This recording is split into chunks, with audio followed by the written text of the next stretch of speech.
maulan dito sa amin. So, maririnig nyo yung ulan. Napakalakas. So, meron akong binili na nagtitrending na naman. Kita Librix. Ito siya, yung suklay na, yung suklay daw na ano na, pag nagsuklay ka, may makukuha ka daw na dandruff dito. So, dahil kami ni Mama is lagi kaming merong dandruff, di na namin alam kung bakit. Itatry namin kung effective talaga to. So, ako muna magta-try. Tignan natin. Nabili ko lang pala siya, siguro mga 30 pesos lang mahigit. Tignan natin kung nagkakaroon kasi ako ng lagi ng mga dandruff. Pero sa akin kasi malalaki, hindi siya ano, flex-flex kasi yun sa akin. Pero ngayon, malalaman natin kung may makukuha siya, kung talagang wala na akong dandruff dun sa ginagamit ko na aking shampoo. Malalaman natin siya. So, yan. So, ayan guys. Ayan, meron namang siyang nakuha. Ayan.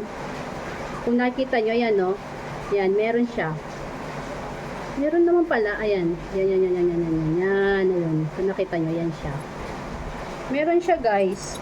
Meron nga, legit nga siya, nakakatanggal. Meron nga siya. Ang galing. Nakakakuha nga siya, guys. Ang galing naman ito. Ang liit lang niya, saka ang mura lang nito, guys. Ang sarap niyang isuklay.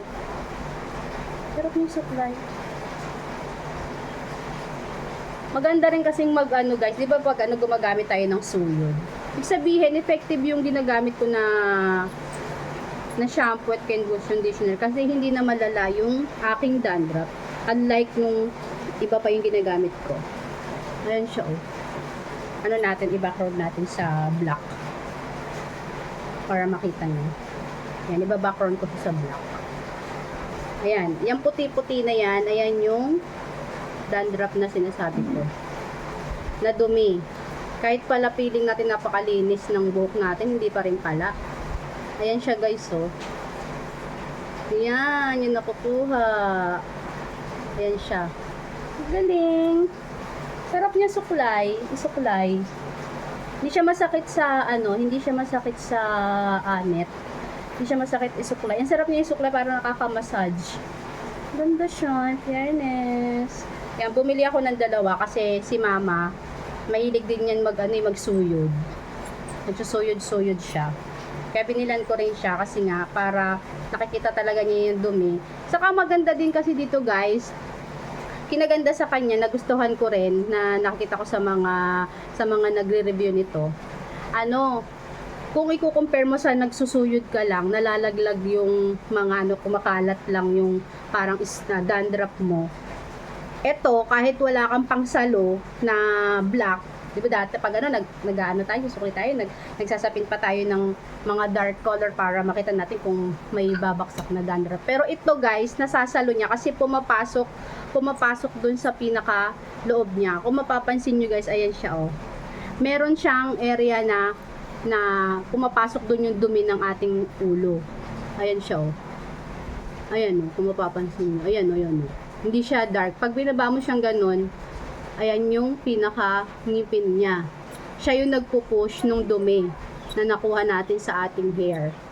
Yun siya, guys. Hindi nakakalat yung ating dandruff, 'di ba? Lalo na pag ang dandruff mo yung mga pino-pino, papasok talaga siya sa loob ng suklay. So okay siya.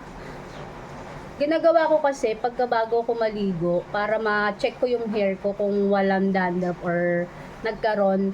Kasi iba-iba yung nagagamit ko ngayon dahil nagre-review ako ng mga product lalo sa hair. Tulad ngayon, iba na naman, nag-combine na naman ako ng another natin.